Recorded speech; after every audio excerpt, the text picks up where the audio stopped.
Hello मेरे प्यारे साहिलियन, सबका स्वागत करता हूं अपने इस आज के क्लास में। आज का क्लास इंग्लिश। लेकिन उससे पहले एक बहुत ही इंपॉर्टेंट मैसेज आप लोग के लिए। मैसेज ये कि अभी तक आप लोग का क्लासेस ऑनलाइन भी चलता था। इट्स मीन मैं यहाँ पर स्क्रीन पे आके लाइव आ जाता था।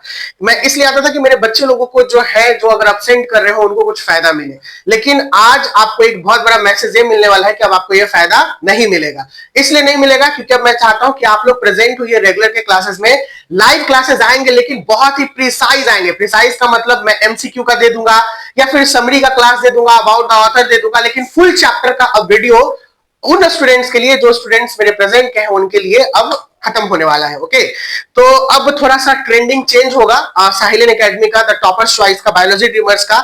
अब मैं उन मुद्दों पे बात करूंगा जो बहुत ही इंपॉर्टेंट है, बहुत ही मायने है, चाहे वो आपके एग्जामिनेशन नीट के लिए हो, सीयूटी के लिए हो, बोर्ड्स के लिए हो, या अदर जो एग्जामिनेशन देते हैं आप लोग, जैसे कंपटीटिव के एग्जामिनेशंस में साइंस से क्वेश्चन आ जाते हैं, पार्टिकुलर एक टॉपिक को बहुत अच्छे से डिस्कस किया जाएगा। ओके, तो इस बात को ख्याल रखिएगा, जो प्रेजेंट के भी मेरे स्टूडेंट हैं उनको थोड़ा सा घाटा लगेगा, इसलिए क्योंकि अभी तक टोटल मटेरियल उनको मिल जाता था हर एक सेक्शन में, अब उनको यहाँ पे मौजूद होना है, जरूरी है। क्योंकि अगर आप लोग यूं ही ऐसे ही करते रहिएगा तो फिर बहुत सारा इंटरेक्शन कैसे मिलेगा।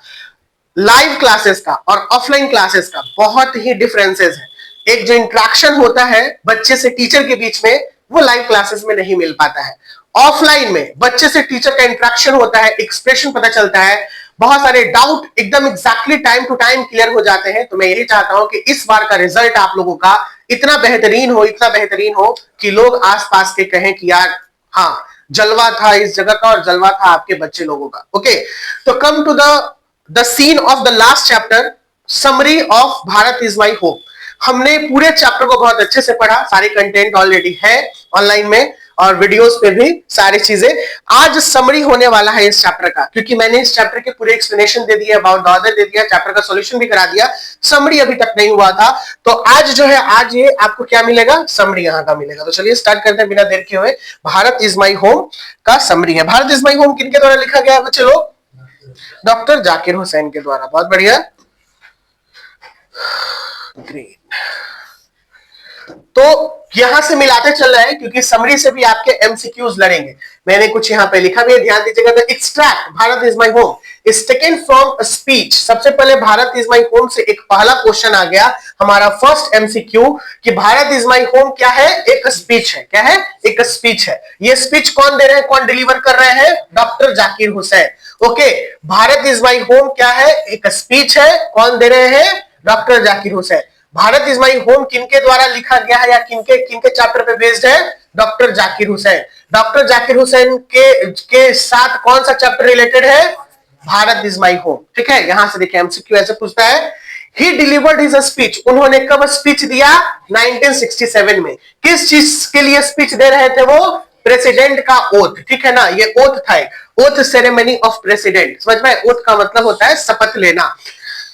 इसके बाद आगे आते हैं, his speech pledges himself to the service of the totality of India's culture. वो ये कसम खाते हैं कि मैं ये सर्विस भारत के लोगों के हित में दूंगा और भारत के पूर्ण सेवाओं के रूप में दूंगा, जिससे भारत आगे की तरफ बढ़े और बहुत ही अच्छा ग्रो करे। कह रहे हैं स्लाइड काट रहा है। आइए, so here we are in the next paragraph. The author in his speech has given the importance of the growth of the national culture and national character. यहाँ पे जो ऑथर है, लेखक है, अपने स्पीच में ये बातें कह रहे हैं कि मैं इस भारत को, मतलब जो हमारा देश है, इसको बहुत ही महत्व दूंगा, इसके नेशनल कैरेक्टर को और नेशनल कल्चर को ग्रोथ के तरीके से लेके चलूंगा, यानी इसको और बढ़ाऊंगा। The growth of national character and culture. Come here with the next. According to him, our past culture is not dead and static; it is alive and dynamic. This is VVI for your questions answer के लिए, यानी आपका यहां से subjective भी पूछेगा और objective भी पूछेगा। Bharat is my home, doctor Zakir Hussain के अनुसार कह रहे हैं डॉक्टर जाकिर हुसैन कि हमारा भूत जो है, यानी हमारा जो गुजरा हुआ कल है, ना वो मरा है ना वो रुका है। ठीक है, ये अभी भी जिंदा है, इट इज स्टिल अलाइव और डायनेमिक है, भव्य है। यानी हम लोग अपने कल्चर से जुड़े हुए हैं, अपने पास्ट से जुड़े हुए हैं और उसको संजो के अभी भी हम लोग लेके चल रहे हैं फ्यूचर में। He promised to work for the welfare of its people without distinction of the caste, color and creed. वो वादा करते हैं कि मैं जो काम करूंगा ये यहाँ के लोगों के हित में करूंगा, यानी वेलफेयर का मतलब होता है उनके लाभ में या उनके हित में, और बिना किसी डिस्टिंक्शन के, भेदभाव के। किस चीज का भेदभाव? कास्ट, कलर एंड क्रीड का। मैं सबके लिए काम करूंगा और सबको समान समझूंगा, सबको बराबर समझूंगा। ही फर्दर से वो आगे कहते हैं, the whole of Bharat is my home. ये पूरा घर जो है हमारा, ठीक है, ये पूरा घर जो है हमारा परिवार है। Bharat is my home, the whole, its people are family. यानी ये भारत जो है, ये भारत सभी कोई का घर है और इसके लोग जो है ये हमारे परिवार है। याद कर लीजिएगा इसे।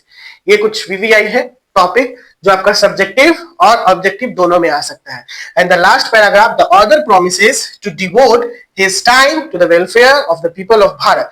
और फिर से ऑथर ये वादा करते हैं कि मैं डिवोटेड हूं, यानी मैं पूर्ण रूप से वफादार हूं अपने भारत के प्रति, यहाँ के लोगों के प्रति, जो इनके हित में मैं काम करूंगा, इनके वेलफेयर के रूप में मैं काम करूंगा। कोई दिक्कत क्या? समझ में आया? तो ये था भारत इज माई होम का समरी। आज यहाँ पे ये चैप्टर हो जाता है complete. Bharat is my home complete खत्म हो गया। अब भारत इज माई होम से हम लोग को कोई वास्ता नहीं है। चैप्टर 2 का आपका टेस्ट हो जाएगा सैटरडे को। कब है चैप्टर 2 टेस्ट? सैटरडे, इस शनिवार को। शनिवार को स्पोकन के बाद आप लोग का टेस्ट है चैप्टर 2 का, कंप्लीट करके आइएगा। एमसीक्यू और सब्जेक्टिव दोनों ले सकते हैं। सब्जेक्टिव में आपका अबाउट द ऑथर आ सकता है, ठीक है, और समरी आ सकता है, ये दोनों, और बाकी एमसीक्यूज तो रहेगा ही रहेगा। चलिए, स्क्रीन पे कोई नहीं देखेगा, वर्ड मीनिंग है, ठीक है, लिखिए वर्ड मीनिंग। कल आप लोग का न्यू चैप्टर स्टार्ट होगा, a pinch of a snuff.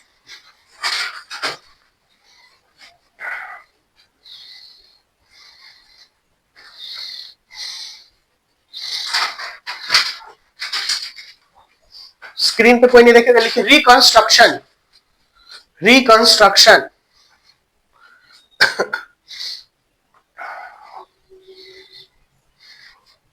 Reconstruction के बाद लिखिए एस्पेक्ट्स।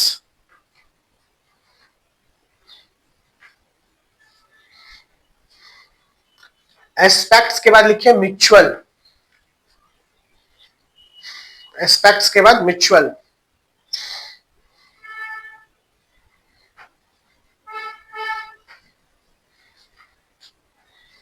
म्यूचुअल के बाद लिखिए self imposed. Self imposed. Self imposed हो गया।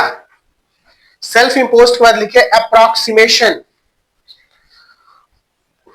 अप्रोक्सीमेशन।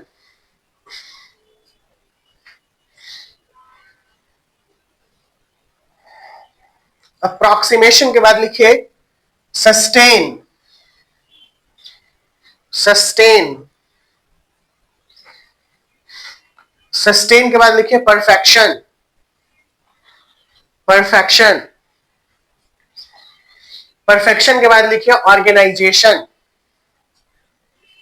ऑर्गेनाइजेशन। ऑर्गेनाइजेशन के बाद लिखिए एग्जिस्टेंस। एग्जिस्टेंस।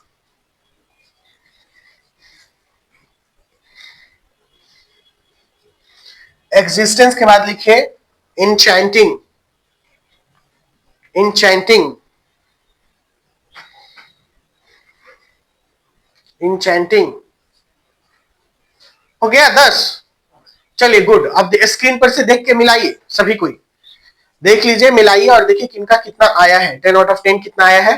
बाकी स्टूडेंट्स मिलते हैं अगले क्लास में। Bye bye, take care, see you soon in the next class.